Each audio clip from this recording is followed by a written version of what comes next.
Hello everyone, Ado here. It's been a few weeks since I've recorded a little vlog, and I decided to sit down today, Sunday afternoon, just before the bank holiday, just to address an issue that has been kind of pertinent for me now that I'm working all the time as a clinical supervisor in the health and social care field. Um, and I'm out doing some trainings and some lecturing and a little bit of work with TUSLA. One of the things that's sitting front and centre for me is, and I'd be interested to hear your views. So when I put this up on YouTube and Instagram and Facebook, I'd be interested to see what your replies are like. But I get a sense from some of the work that I do, and I work with frontline social care workers, frontline youth workers, frontline managers right across health and social care, directors, CEOs, educators. I'm working right across the field. And one of the things that's coming up all the time is a crisis of leadership. A lot of people talk about management, and I see management and leadership as two kind of distinct entities. I think the management model is really suited to systems and tasks, whereas the leadership model is suited to people and growth and development. But what I'm hearing is that there's real problems in the way teams and individuals feel that they're being led in organisations, and I'm wondering why. I have ideas, and some of the ideas that I have are inadequate training. Is probably one area. A lot of the managers and leaders and directors and some CEOs that I've spoken to have had no leadership training whatsoever, none. So they've grown up through maybe one organisation or several different organisations, and they've been given a bit of responsibility and a bit more responsibility, but no direct training at all. Two, most of what I'm hearing is that both from the perspective of supervisees, so people who are receiving supervision, and people who are the supervisors giving the supervision, that neither of them really understand what the model of supervision is or what they should be doing.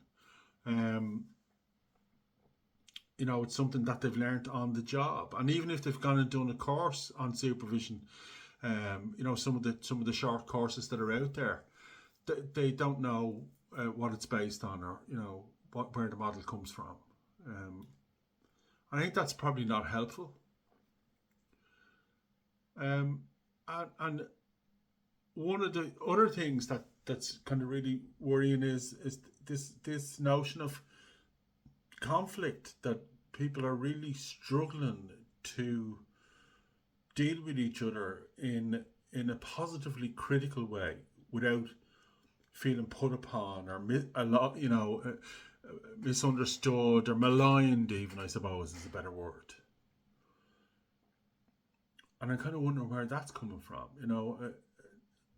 Like the fields of work that we inhabit, the whole health and social care world, whether it's direct social care or social work, youth work, addiction work, domestic violence, all of those areas that we inhabit, they require of us to be deeply reflective. But to be deeply reflective, we have to really understand our own kind of triggers and biases, and to be able to sit with them so that other people can be positively critical to what we do. I mean, if you're leading someone, is it okay for them to come and say to you, as a leader, you're not doing a great job, or in supervision, I find this really difficult? Are you open to that level of criticism, and how do you respond to that?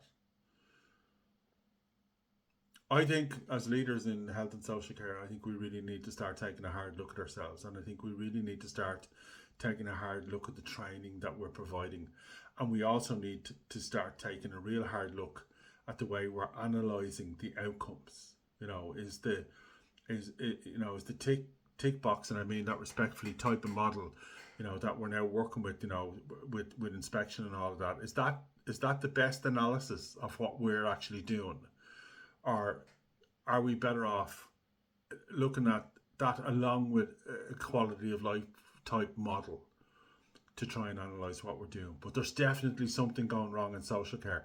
I'd like you to respond to this and give me some insight into what you think is the deficit in leadership, and even, you know, even some of my past colleagues in crosscare. I'd be interested to hear what they have to say, because they've been trained in a very specific model. So I'd be interested to hear their analysis of, you know, how do you really improve as a leader, and how as an individual, and then how does the system, the organisation, then also help you improve as a leader? That's my thought for today. I have a few more things spinning in my head. I'm going to bring them back to you. I'm going to do one next week and one the week after. But I think that's one that's worth exploring. So happy Halloween, folks, if you celebrate Halloween. Enjoy it out there. We have a new president, you know, who'll be inaugurated over the next couple of weeks. Catherine Connolly. I don't know if you voted for her or didn't vote for her, but in my world, you know, as someone who was born in a mother and baby home and who's fought the system for rights and entitlements, you know, the primary right, my own birth cert, I didn't have it until I was an adult. And I fought that system. Catherine has stood shoulder to shoulder when lots of the other political establishment wouldn't, you know. So I think there's a lot of good that's going to come from her presidency. Let's sit back and see what happens. I remember when Michael D got elected president, some people were very concerned if this little artsy-fartsy little man was going to be our president, and he turned out to be a cracker. So happy Halloween. Any apples or nuts? Enjoy yourselves. See yous.